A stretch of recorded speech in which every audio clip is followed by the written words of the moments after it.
हाय, मैं हूँ अंशु झा और आप मेरे साथ सुन रहे हैं मेरी ही लिखी हुई कहानियाँ। और आज मैं आप लोगों को सुनाने वाली हूँ इश्क का रंग सफ़ेद, भाग 59 एंड 60। नीरज, नीरज, नीरज, नीरज। हर तरफ से नीरज का नाम का शोर हो रहा था। एक 7-8 साल का बच्चा अपने कमरे में कैनवास पर रंग में डूबा हुआ था। मन में चल रही दुविधाओं को कैनवास पर उतारने की कोशिश कर रहा था। सामने कैनवास पर एक खूबसूरत सी फैमिली की तस्वीर बन जाती है, जिसमें एक आदमी था, एक औरत थी और एक प्यारा सा छोटा सा बच्चा था जो अपने माँ बाप का हाथ पकड़ रखा था। नीचे बनाए हुए घास पर उस कैनवास की तस्वीर को जीवंत कर रखा था। तभी कमरे का दरवाज़ा कोई तेजी से खटखटाता है और बच्चे का एक चौंक उठता है और उसके हाथों से पकड़ा हुआ रंग का डिब्बा छलक जाता है, जो उस कैनवास पर उभरे हुए तस्वीर को खराब कर देता है। नीरज, नीरज, दरवाज़ा खोलो। बच्चा अफसोस से तस्वीर को देखता है और बाहर से दरवाज़ा खोल देता है।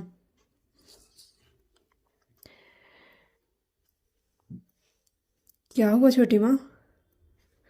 दरवाज़ा खोलते ही वो सवाल करता है। औरत जवाब देने के बजाय उसका हाथ पकड़ते हुए खींचते हुए नीचे की तरफ ले जाती है। धीरे धीरे लोगों की रोने की आवाज़ उसके कानों से टकराने लगी थी। जब वो नीचे पहुंचता है तो सफ़ेद कफन में लिपटे हुए अपनी माँ को देखता है। ये क्या है छोटी माँ? उसकी आवाज़ में एक कंपन आ जाती है। देख ले नीजू, अपनी माँ को देख ले। आज के बाद तुम्हारी मम्मा तुम्हें दिखाई नहीं देगी। औरत रोते हुए बोलती है। नहीं, मेरी मम्मा को कुछ नहीं हो सकता है। उठो ना मम्मा, मम्मा, मम्मा उठो ना। मम्मा, आपका नीजू आपको बुला रहा है। मम्मा, मम्मा। नीरज चिल्लाते हुए उठकर बैठ जाता है। बगल में बज रहे अलार्म से उसकी नींद खुलती है और वो भयानक मंजर को याद करके आज भी वो डर जाता था और सपने के रूप में डराती रहती थी। पसीना से पूरा शरीर लथपथ था। सपने में ही वो शायद रोया था, इस वजह से आंखों से आंसू भी बह निकले थे। नहीं तो जगे हुए में वो रोता भी नहीं था, क्योंकि अब उसके अंदर कोई इमोशन नहीं थी। ना ही उसे दर्द होती थी, ना ही उसे तकलीफ होती थी, ना ही उसे प्यार होती थी, ना ही उसके किसी दर्द से फर्क पड़ता था। पानी का गिलास उठाकर एक ही सांस में खाली कर देता है। धूप की रोशनी पड़ने से उसके कमरे में टंगे हुए सफ़ेद पर्दे और चमक रहे थे। शरीर पर सफ़ेद रंग का कम्बल लिपटा हुआ था। बगल में मोनिका सफ़ेद रंग के गाउन में लिपटी हुई सो रही थी। बेड पर सफ़ेद चादर बिछा हुआ था। हर तरफ उसे सफ़ेद सफ़ेद ही दिखाई दे रहा था। हर तरफ सफ़ेद सफ़ेद देखकर उसकी आंख की पुतलियाँ तक लाल हो जाती है। झटके से अपने शरीर पर से कम्बल हटाता है। मुकुल, मुकुल, मुकुल। नीरज के चिल्लाते ही नौकर चले आते हैं। नीरज उठते हुए सारे पर्दे खींचते हुए गिरा देता है। उसके चिल्लाने की आवाज़ सुनकर मोनिका हड़बड़ाए उठ जाती है। क्या, क्या क्या क्या हुआ नीरज? नीरज बिना कुछ कहे बेड पर से चादर को खींच लेता है। उसके शरीर पर पहने हुए कपड़े को भी खींचने लग जाता है। क्या क्या कर रहे हो? मैंने इसे पहना है। Just go to the change, otherwise मैं तुम्हें भी आग के हवाले कर दूंगा। मोनिका जोर जोर से हाँ में सर हिला देती है, बाथरूम की तरफ भाग जाती है। नीरज एक एक करके सभी सफ़ेद सामान को इकट्ठा करते हुए डोर में से शराब की बोतल निकालकर उन कपड़ों पर छिड़क देता है और माचिस का तिल्ली जलाते हुए उन्हें आग के हवाले कर देता है। मुकुल दौड़ते हुए वहाँ पर पहुँचता है। क्या, क्या हुआ सर? अपना बोरिया भी सर बांधो, क्योंकि तुम अब किसी काम के नहीं रहे हो और इस बात की तुम्हें कोई माफ़ी नहीं मिलेगी। लेकिन सर, मैंने किया क्या है? मुकुल को अपनी गलती पता ही नहीं थी। सफ़ेद रंग से मुझे नफरत है, तुम्हें ये पता था ना? हाँ, बताओ, तुम्हें पता था कि नहीं? मेरे कपड़े में ये मेरे कमरे में ये सफ़ेद रंग कहाँ से आए? सॉरी सॉरी सर, लेकिन मैंने नहीं, वो जो न्यू सर्वेंट आया है ना, उसने किया है। लेकिन सबको इंट्रोडक्शंस तो तुम ही देते हो ना। उसे समझाया क्यों नहीं कि मुझे वाइट कलर कितने नापसंद है? ये सफ़ेद रंग देखकर मेरा खून जल उठता है। ये तुम्हें पता थी ना? सफ़ेद रंग लाने वाले का खून करने का मन होता है मेरा। अगर कुछ देर तुम यहाँ पर खड़े रहो तो आज तुम्हारा ही खून कर दूंगा। चुपचाप ये सारा सामान उठाओ और गायब हो जाओ यहाँ से। और अपनी सारी फौज को लेकर जाना। मैं नए सर्वेंट हायर कर लूँगा जो मेरी बातों को सीरियस लें। रिलैक्स नीरज, क्या हुआ? तुम इतना हाइपर क्यों हो रहे हो? और ये कमरे में क्यों आग लगा दिया है? मोनिका कि बाथरूम से बाहर आते हुए बोलती है, अगर तुम यहाँ से नहीं गई तो तुम्हें भी आग आग के हवाले कर दूंगा। नीरज जलती हुई आंखों से मोनिका को देखते हुए बोलता है। उसके गुस्से को देखकर मोनिका वहाँ से निकलना ही ठीक समझती है, इसलिए चुपचाप अपना सामान लेते हुए वहाँ से निकल जाती है। नीरज लाल आंखों से सामने जल रहे आग को देख रहा था, जो उसे अपनी माँ की चिता दिखाई दे रही थी। कैसे एक झटके में उसने अपनी माँ को आग के हवाले कर दिया था। सबन ने जबरदस्ती उसके हाथों में लकड़ी पकड़ाते हुए चिता को मुखाग्नि दिला दिया था, और उसी के साथ एक 7 साल का बच्चा का मासूमियत भी आग में जलकर राख हो जाता है और आंखों में प्रतिशोध की आग जलने लग जाती है।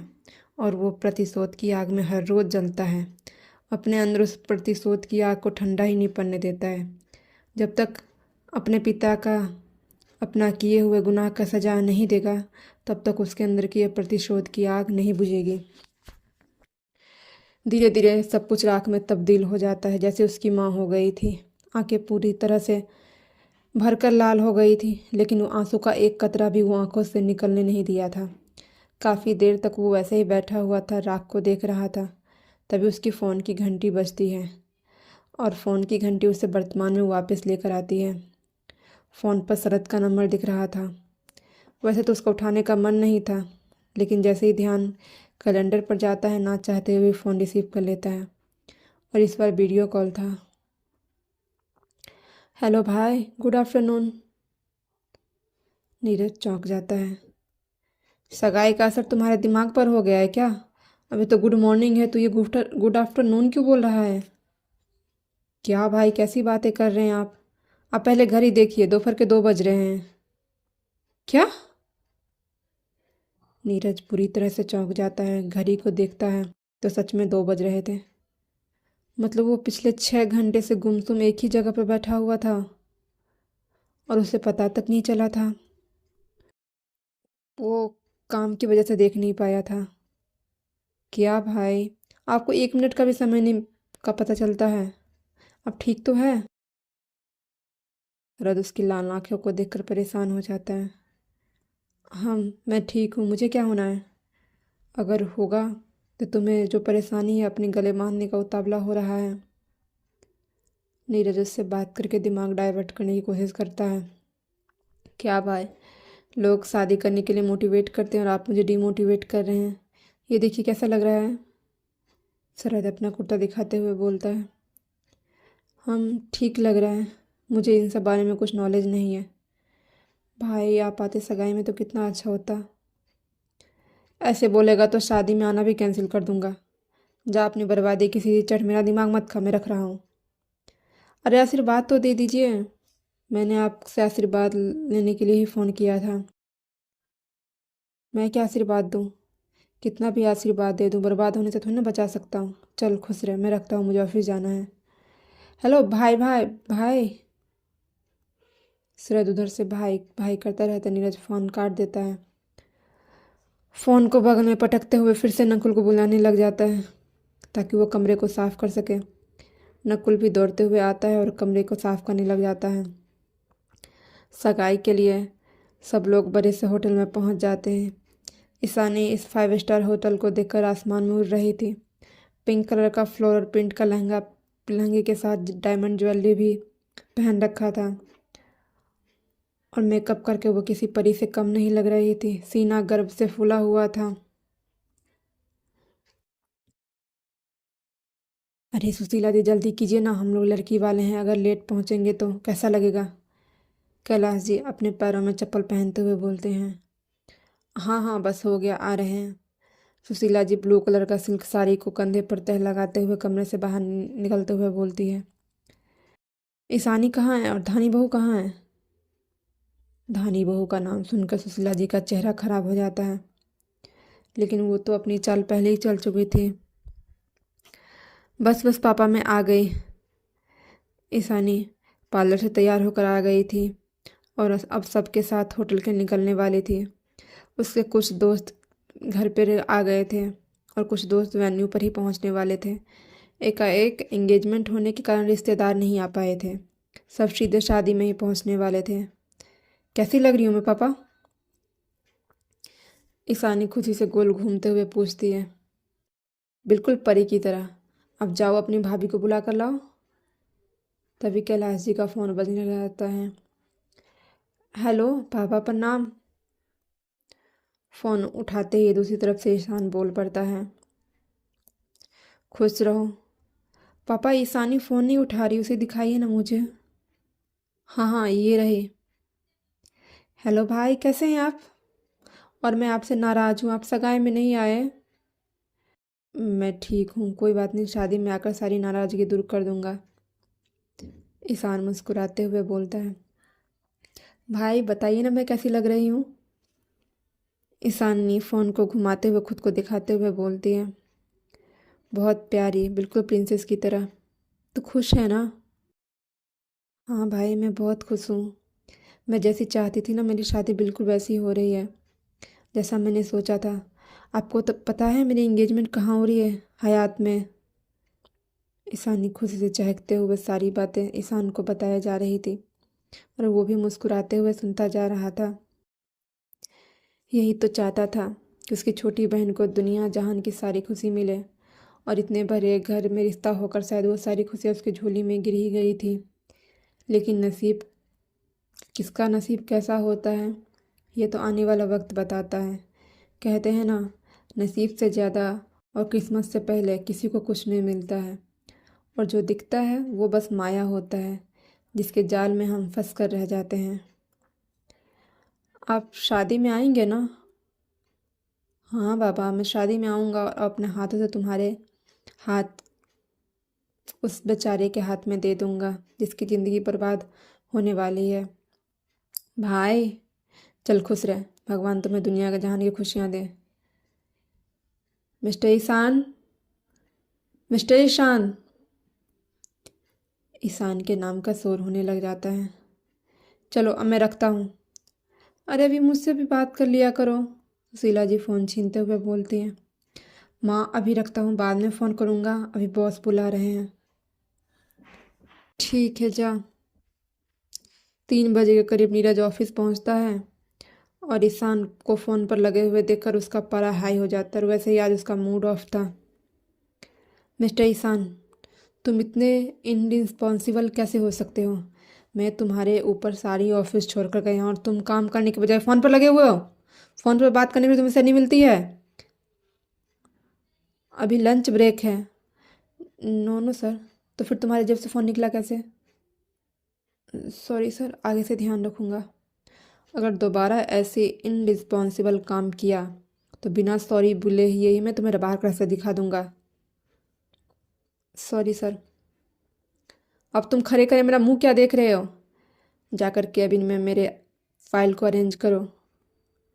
नकुल को खड़ा देखकर नीरज चिल्ला पड़ता है। Okay okay sir. नकुल तेजी से उसके केबिन की तरफ भागता है। ईशान भी चुपचाप अपने केबिन की तरफ चला जाता है। नीरज के जूते की खटखट सारे एम्प्लॉय की सांसें अटका कर रख दी थी। जैसे ही नीरज अपने केबिन में चला जाता है सब लंबी सांस लेते हैं। आज तो ये खरूस महाखरूस बनकर आया था। लगता है खाने में हरी मिर्च चबा कर आया है। इसलिए आज सब बच के रहना, नहीं तो किसी की भी नौकरी जाएगी और किसी की नौकरी बचेगी पता नहीं चलेगा, क्योंकि यह बस मुंह से आग उगलने वाला नहीं है। एक एक एम्प्लॉय नीरज की हरकतों से वाकिफ़ होते हुए बोलता है। हम, लेकिन मुझे तो उनका साइन लेने जाना है। हाँ तो जाना, बस एक शब्द निकालना मत, बिना आवाज़ किए हुए अंदर जाना और बाहर आ जाना। हाँ भगवान ही बचाए। अरे धानी बहू कहाँ रह गई तुम? बाहर आओ ना। धानी अपने कमरे से बाहर आती है। ये क्या, तुम तैयार नहीं हुई? जाओ जैसा मन हो वैसा कपड़ा पहन लो और लोगों के बारे में मत सोचो। कैलाश जी उसे सफ़ेद साड़ी में देखते हुए बोलते हैं। बाबूजी हम नहीं जाएंगे। धानी के कानों में सुशीला जी की आवाज़ गूंज रही थी। देखो आज सगाई है, शुभ काम है, उस दिन तुम बाहर आ गई तो ईशानी कुंडली में दोष निकल गया। और आज अगर तुम सगाई में जाओगी तो कहीं रिश्ता न टूट जाए, इसलिए तुम्हें सगाई में नहीं जाना है। अपने ससुर जी को तुम्हें ही मना करना होगा, समझ गई ना? जी माँ जी। अरे बहू, क्यों नहीं जाओगी? जाओ, दूसरा साड़ी पहन के आ जाओ, हम लोग इंतज़ार कर रहे हैं। नहीं बाबूजी, हम नहीं जाएंगे, हमारी तबीयत खराब है। अरे क्या हो गया तुम्हें? सुबह तक तो ठीक थी। ज़्यादा तबीयत खराब है तो डॉक्टर के पास चलते हैं। नहीं बाबूजी, हम घर पर रहकर आराम करेंगे ना तो ठीक हो जाएगा, आप लोग जाइए ना। कैलाश जी उसका बहाना समझ गए थे। तुम्हारी सास ने तुम्हें कुछ कहा है? हम क्यों कुछ कहेंगे उससे? नहीं, हमने उसे जाने के लिए कहा है, ना ही हमने उसे मना किया है। अब जल्दी करिए, लेट हो रहा है हमें। एक काम करो, तुम ऐसे ही चलो। दूसरे रंग के कपड़े तो तुम पहनती नहीं हो, तुम चलोगी सबको अच्छा लगेगा। लेकिन हमें नहीं अच्छा लगेगा बाबूजी। हम नहीं चाहते हमारी परछाई ईशानी जी के ऊपर पड़े और उनकी खुशियाँ का रंग बेरंग हो। ऐसा नहीं कहते हैं बहू, क्यों खुद को हीन समझ रही हो? हम समझ नहीं रहे हैं बाबूजी, हम हैं। लोग मंदिर में भी हमें देखकर रास्ता बदल लेते हैं ताकि हमारी परछाई उन पर ना पड़े। तो हम जानबूझकर कैसे ईशानी जी की खुशियों में शामिल होकर उनकी खुशियाँ आधी करें? हम वहाँ जाएंगे तो कुछ ना कुछ अपशगुन हो ही जाएगा, और हम नहीं चाहते हैं कि फौजी साहब के सपने में कोई रुकावट आए। ईशानी जी हमारे लिए छोटी बहन जैसी हैं, हम नहीं चाहते कि उनकी खुशियाँ की हमारी वजह से बर्बाद हो। आप लोग जाइए ना, लेट हो रहा है। लेकिन बहू, अरे जब वो खुद मना करिए तो आप क्यों पीछे पड़े हुए हैं? चलिए। सुशीला जी फिर चिल्लाते हुए बोलती है। कैलाश जी का फ़ोन बजने लग जाता है। जी जी जी सक्सेना साहब। हाँ हाँ हाँ, बस हम लोग निकल रहे हैं। ठीक है, बस थोड़ी देर में पहुंच रहे हैं। धानी अपने कमरे में चली जाती है और दरवाज़ा बंद करते हुए फूट फूट कर रो पड़ती है। कैलाश जी उसके बंद दरवाजे को देखते रह जाते हैं। अब चलेंगे कि यही सब देखते रहेंगे? चलिए। कैलाश जी दुखी मन से बाहर निकल जाते हैं। क्यों? क्यों फौजी साहब, क्यों हमें किसी की खुशियों में शरीक नहीं हो सकते हैं? क्या दोष है हमारा जो हम सब हमें देखते हैं अपना चेहरा फेर लेते हैं? क्या हम इतने मनहूस हैं? हमारा साया भी लोगों की खुशियों को बर्बाद कर देता है। बताइए ना। धानी फिर से सागर की तस्वीरों से बात करने लग जाती है। दूसरी तरफ पूरा परिवार होटल पहुंच जाता है। शाम के 5 बजे की सगाई का मुहूर्त निकला था। ज़्यादा लोग तो नहीं, लेकिन करीबी रिश्तेदार और बिजनेसमैन को बुलाया गया था। सब ईशानी की सुंदरता की तारीफ करते हुए नहीं थक रहे थे। वही आराधना जी की नज़रें धानी को ढूंढ रही थी। जब सभी मेहमानों को खोजने के बाद भी धानी उन्हें दिखाई नहीं पड़ती है तो सुशीला जी को पकड़ती है। बहन जी, आपकी बहू कहाँ है? आराधना जी की बात सुनकर सुशीला जी सब पका जाती है। घर पर तो धानी को पट्टी पढ़ाकर वो छोड़ कर आ गई थी, लेकिन सामने खड़ी औरत उनके पट्टी में लपेटने वाली नहीं थी। अरे हम आपसे ही पूछ रहे हैं, धानी कहाँ है? वो किसी और गाड़ी से आ रही है क्या? नहीं नहीं बहन जी, वो नहीं आ रही है। वो उसकी तबीयत अचानक बिगड़ गई ना, और उसे गाली भी बहुत लगती है, इसलिए आने से साफ मना कर दिया। आप तो जानते हैं ना, लोगों के बीच नहीं आना चाहती है। सुशीला जी का जो मन आ रहा था वो बोले जा रही थी। देखिए सुशीला जी, आपके घर में भेदभाव होता है तो आप अपने घर तक सीमित रखिए। हमारे घर में खुशियों में भेदभाव नहीं होता है, इसलिए हम चाहते हैं आगे से सभी रस्मों में आपकी बहू सम्मिलित हो। उम्मीद है आप हमारी इस छोटी सी आशा को ज़रूर पूरा करेंगे। इंसान कितना भी झूठ बोल रहा, चेहरे का भाव देखकर पता चल ही जाता है। सुशीला जी के चेहरे के भाव पर झूठ साफ साफ नज़र आता है, जो आराधना जी की नज़र से छुप नहीं पाती है, इसलिए अपनी बात वो साफ शब्दों में कह जाती है। सुनकर सुशीला जी का मुंह बन जाता है, लेकिन फिर भी ज़बरदस्ती दांत दिखाते हुए हाँ हाँ करने लग जाती हैं। हाँ बहन जी, आपकी आज्ञा तो सर आँखों पर। हम सभी रस्म में उसे शामिल करेंगे, आपको कोई शिकायत का मौका नहीं मिलेगा। पता नहीं ये धानी कौन सा जादू टोना करती है। एक ही दिन में इस घर के मुखिया को अपने बस में कर लिया। अब चाहकर भी उस अभागन को सबकी चीज़ शामिल करना ही पड़ेगा। लेकिन कोई बात नहीं, अपनी बेटी की खुशी के लिए इतना तो कर ही लेंगे। इनको नाराज़ नहीं कर सकते हैं। अगर रिश्ते करने से इनकार कर दिया तो सुशीला जी के मन में हजारों ख्याल आते हैं जिन्हें वो सर से झटक देती हैं। हर हर महादेव दोस्तों। तो आज का भाग यहीं ख़त्म होता है। जल्द ही हम नए भाग लेकर हाजिर होंगे। चैनल को लाइक करें, सब्सक्राइब करें। Thank you.